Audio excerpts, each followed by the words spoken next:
Living relationship एक ऐसा रिश्ता जिसमें लड़का और लड़की शादी के बगैर ही पति पत्नी के जैसे एक साथ रहते हैं।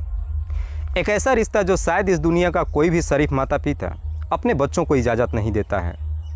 और इसी लिविंग रिलेशनशिप को लेकर आए दिन हर रोज़ सोशल मीडिया और अखबारों के माध्यम से ऐसी ऐसी खबरें भी सामने निकल कर आती हैं जिन्हें सुनने के बाद हमारे भी कानों पर यकीन नहीं होता है। आज की कहानी में भी सेम कुछ ऐसी होता है। एक लड़का और लड़की शादी से पहले लिविंग रिलेशनशिप में रहना तो शुरू कर देते हैं, लेकिन जैसे ही 6 महीने का समय गुजरता है लड़का हमेशा के लिए इस दुनिया को छोड़ के चला जाता है। पर जब इसका असलियत लोगों को मालूम चलता है तो इसे सुनने के बाद हर व्यक्ति सोचने और समझने पे मजबूर हो जाता है।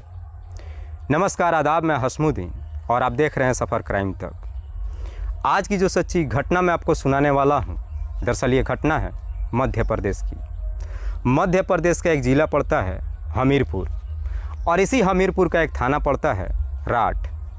राठ थाने के अंतर्गत एक मोहल्ला आता है भटियानी और इसी भटियानी मोहल्ले का रहने वाला फूलचंद अनुरागी। फूलचंद की पत्नी का नाम सरस्वती देवी। फूलचंद के टोटल 2 बेटे हैं, जिसमें बड़ा बेटा वीरेंद्र जिसकी उम्र है लगभग 22 से 23 साल के आसपास, छोटा बेटा अनिल जिसकी उम्र है 20 साल। वैसे तो फूलचंद सरमेड़ का रहने वाला है, लेकिन फूलचंद की पत्नी सरस्वती देवी अपने दोनों बेटे के साथ भटियानी मोहल्ले में रहती है, क्योंकि सरस्वती देवी अपने ही इलाके के नवोदय विद्यालय में छात्रों के लिए छात्रावास में खाना बनाती है।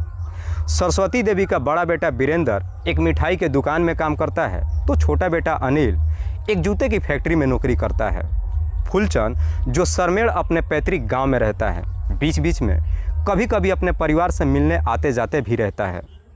वैसे तो सरस्वती देवी के परिवार में किसी चीज़ की कमी नहीं है, अगर कमी है तो उसके घर में सिर्फ एक बहू की कमी है। इसलिए सरस्वती देवी भी अपने बड़े बेटे वीरेंद्र के रिश्ते के लिए कई जगहों पे बात भी कर रखी है, लेकिन कहीं भी अभी रिश्ता पक्का नहीं हो पाया है। वीरेंद्र जिस दुकान में काम करता है उसी दुकान में काम करने वाला अशोक जिसकी उम्र है लगभग 24 साल के आसपास, जो सैदपुर का रहने वाला है। अशोक के पिता का नाम जयराम, माँ के नाम चंदा देवी। अशोक की एक छोटी बहन है वर्षा जिसकी उम्र है 20 साल के आसपास। अशोक के पिता जयराम बहुत साल पहले इस दुनिया को छोड़ के जा चुका है।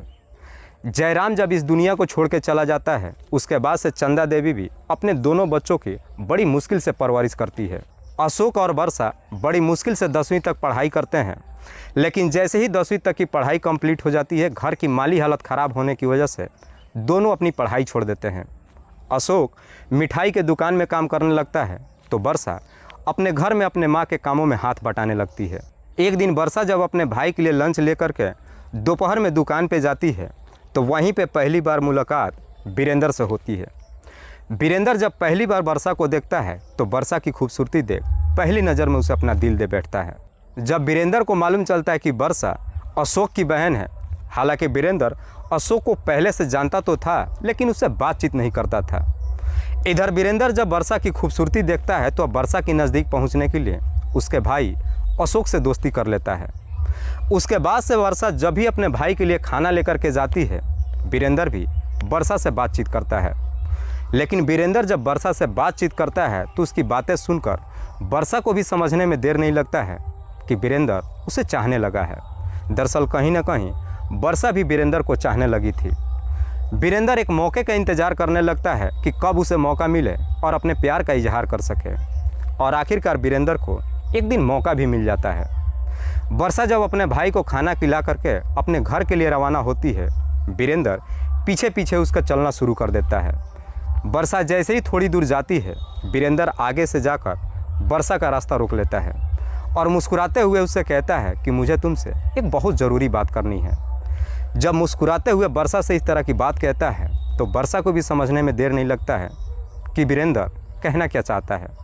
वर्षा वीरेंद्र को लेकर के एक पार्क में जाती है और फिर दोनों वहीं पे बैठ कर के बातचीत करने लगते हैं। दोनों में जब पहली बार बातचीत होती है, आखिरकार वीरेंद्र अपने प्यार का इजहार कर देता है। लेकिन वीरेंद्र जब वर्षा से अपने प्यार का इजहार करता है तो वर्षा भी आगे पीछे बिना कुछ सोचे ही वीरेंद्र के प्यार को एक्सेप्ट कर लेती है। उसके बाद से वर्षा और वीरेंद्र के बीच में प्रेम प्रसंग शुरू हो जाता है। दोनों के बीच में जब प्रेम प्रसंग शुरू होता है, दोनों एक दूसरे से बातचीत ही नहीं करते हैं, बल्कि जब भी मौका मिलता है एक दूसरे से मुलाकात भी करते हैं। जैसे ही कुछ महीने का समय गुजरता है, इस बात की जानकारी वर्षा की माँ और उसके भाई को मालूम चल जाता है। लेकिन जैसे ही वर्षा की माँ को सच्चाई मालूम चलता है, इस बारे में वर्षा से पूछताछ करती है। तो वर्षा कहती है कि मेरा वीरेंद्र के साथ पिछले 6 महीनों से प्रेम प्रसंग चल रहा है और हम दोनों शादी भी करना चाहते हैं। वर्षा जैसे ही शादी की बात कहती है, वर्षा की माँ और भाई इस शादी का मंजूरी दे देते हैं, क्योंकि उन दोनों के सामने कोई रास्ता भी नहीं था। घर की माली हालत भी इतना ठीक नहीं था कि वर्षा की कहीं धूमधाम से शादी कर सके। जैसे ही 6 महीने का समय गुजर जाता है, एक दिन वीरेंद्र वर्षा के सामने शादी का प्रपोजल रखता है। वीरेंद्र वर्षा से कहता है कि हम दोनों के एक साथ रहते हुए 6 महीने गुजर गया, मैं चाहता हूँ कि अब हम दोनों शादी कर लें। लेकिन वीरेंद्र जब वर्षा के सामने शादी का प्रपोजल रखता है, तो वर्षा कहती है कि मुझे तुम्हारे साथ अभी कुछ और दिन बिताना है, क्योंकि मैं तुम्हें अभी बेहतर तरीके से नहीं जान सकी हूँ। वीरेंद्र कहता है कि हम दोनों के एक साथ रहते हुए 6 महीने हो गया और तुम्हें अब कितना समय चाहिए कि तुम मुझे बेहतर तरीके से जान सको। इस पे वर्षा वीरेंद्र से कहती है कि अगर वाकई में मुझे तुम्हें सही तरीके से जानना है तो मुझे तुम्हारे साथ लिविंग रिलेशनशिप में रहना पड़ेगा। क्या तुम मेरे साथ लिविंग रिलेशनशिप में रह सकते हो? वीरेंद्र कहता है कि ये तुम कैसी बात कह रही हो, शादी के पहले हम दोनों एक साथ कैसे रह सकते हैं? इस पे वर्षा उसे जवाब देती है कि इस दुनिया का हम कोई पहला इंसान नहीं है जो लिविंग रिलेशनशिप में रहेंगे। बड़े बड़े शहरों में और बड़े बड़े घर के लड़के लड़कियां शादी से पहले अक्सर लिविंग रिलेशनशिप में रहते हैं, ताकि वो दोनों पहले एक दूसरे को बेहतर तरीके से जान सके। लिविंग रिलेशन की जब बात कहती है, तो वीरेंद्र उससे कहता है कि अगर लिविंग रिलेशनशिप में तुम रहोगी तो कितना दिन रहोगी? वर्षा कहती है कि मुझे तुम्हारे साथ कम से कम 6 महीने लिविंग रिलेशनशिप में रहना है, ताकि मैं तुम्हें बेहतर तरीके से जान सकूं और तुम भी मुझे बेहतर तरीके से जान सको।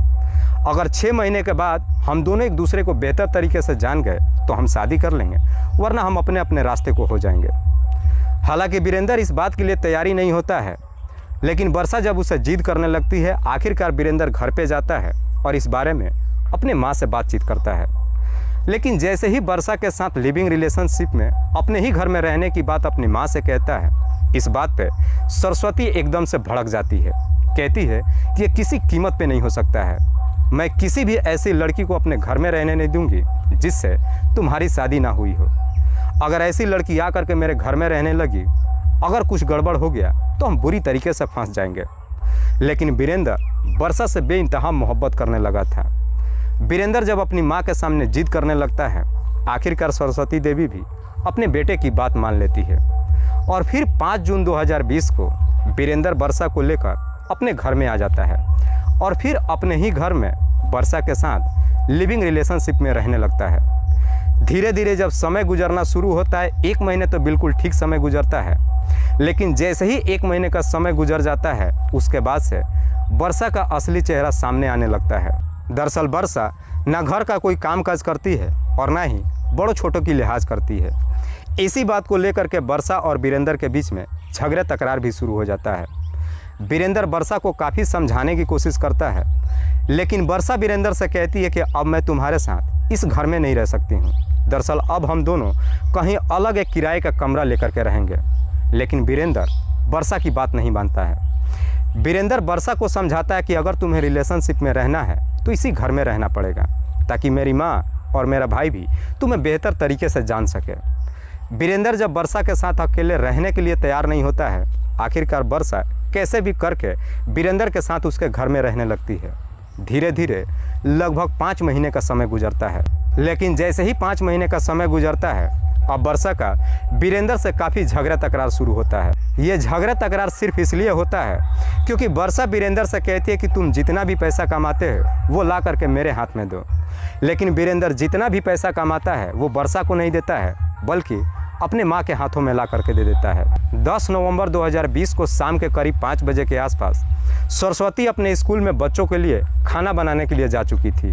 अनिल अपने ड्यूटी पे था, वर्षा अकेले ही घर पे थी। शाम के करीब 5 बजे के आसपास वीरेंद्र जब अपनी ड्यूटी से घर पे पहुंचता है, घर पे पहुंचने के तुरंत थोड़ी देर के बाद ही वर्षा वीरेंद्र से कहती है कि तुम्हारी सैलरी तो मिल गई होगी, लाओ सारी सैलरी मुझे दे दो। लेकिन सैलरी जब मांगती है तो वीरेंद्र कहता है कि सैलरी मैं माँ को दूंगा, क्योंकि इस महीने में दिवाली आने वाला है और घर में ढेरों सारा सामान खरीदना है। जब सारे पैसे अपने माँ को देने की बात कहता है, इस बात पे वर्षा एकदम से भड़क जाती है। कहती है कि अगर तुम्हें अपने माँ से इतनी मोहब्बत है तो आज के बाद से तुम अपने माँ के ही पास सोना, मेरे साथ मत सोना। लेकिन वर्षा जैसी इस तरह की बातें कहती है, इस बात पे वीरेंद्र एकदम से गुस्से में आ जाता है और इसी गुस्से में आकर वर्षा को एक थप्पड़ लगा देता है। लेकिन वर्षा को जैसे ही थप्पड़ लगाता है, वर्षा डरने की बजाय उससे झगड़ बैठती है। वर्षा और वीरेंद्र के बीच में जब झगड़े तकरार शुरू होता है, वर्षा इस कदर से गुस्से में आ जाती है कि घर के आंगन में पड़े सिलबट्टे को उठा लेती है और वीरेंद्र के सर पे काफ़ी ज़ोर से वार कर देती है, जिसकी वजह से वीरेंद्र काफ़ी गंभीर अवस्था में वहीं पे गिर जाता है। लेकिन यहीं तक वर्षा नहीं रुकती है, बल्कि उस सिलबट्टे को लेकर वीरेंद्र के सर को बुरी तरीके से कुचल देती है, जिसकी वजह से वीरेंद्र की घटनास्थल पे ही मौत हो जाती है।